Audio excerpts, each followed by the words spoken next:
Haridus on alati olnud oluline tegur inimese elus, pakkudes teadmisi ja oskusi, mis on vajalikud elatise teenimiseks ja ühiskonnas edukaks toimimiseks. Traditsiooniline ehk formaalne haridus on sageli suunatud konkreetsetele ametitele ja karjäärivaldkondadele, andes õpilastele struktureeritud õppekava ja kvalifikatsioonid, mis aitavad neid tööjõuturul konkureerida. Kuid üha enam mõistetakse, et tõeline edu ja rikkus tulevad mitte ainult formaalse hariduse, vaid ka eneseharimise kaudu. Formaalse hariduse väärtus seisneb selle struktuuris ja tunnustatud kvalifikatsioonides. See pakub akadeemilisi teadmisi ja praktilisi oskusi, mis on tööandjate poolt hinnatud. Haridusasutused nagu ülikoolid ja kutsekoolid annavad õpilastele vajalikud vahendid ja teadmised, et alustada oma karjääri ja saavutada finantsiline stabiilsus. See on kahtlemata oluline ja annab tugeva aluse eluks.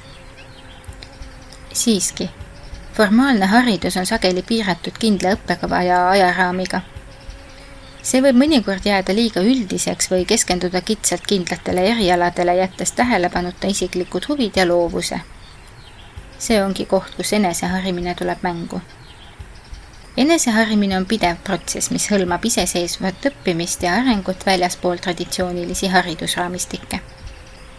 See võimaldab inimestel avastada ja arendada oma kirgi, huvisid ja andeid viisil, mis tihti ei ole formaalse hariduse raames võimalikud.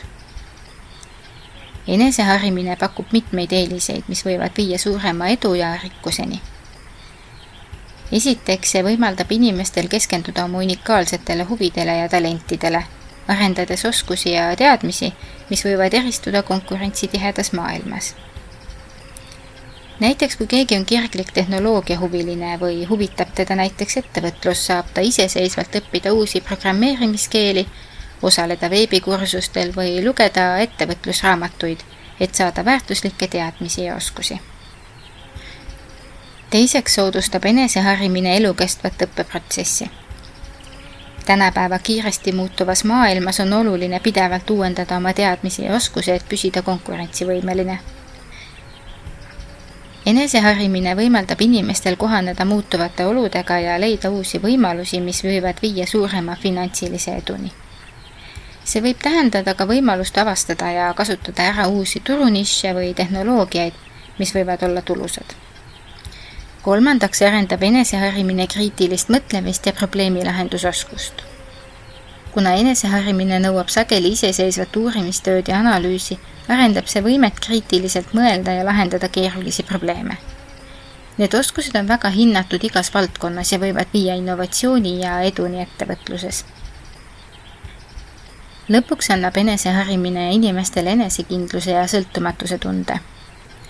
Kui keegi suudab iseseisvalt omandada uusi oskusi ja teadmisi, suureneb tema enesekindlus ja usaldus oma võimete vastu. See võib avada ukse uutele võimalustele ja julgustada võtma riske, mis võivad viia suurema eduni. Kokkuvõttes, kuigi formaalne haridus on oluline ja pakub vajalikke aluseid elatise teenimiseks, on eneseharimine see, mis võib viia tõelise edu ja rikkuseni, sest see õpetab meid kastist välja mõtlema. Eneseharimine võimaldab inimestel arendada oma unikaalseid andeid, kohaneda muutuvate oludega ja saavutada suurem finantsiline edu. Seega on oluline mitte ainult toetuda formaalsele haridusele, vaid ka pidevalt püüelda eneseharimise poole. Aitäh ja peatse kuulmiseni!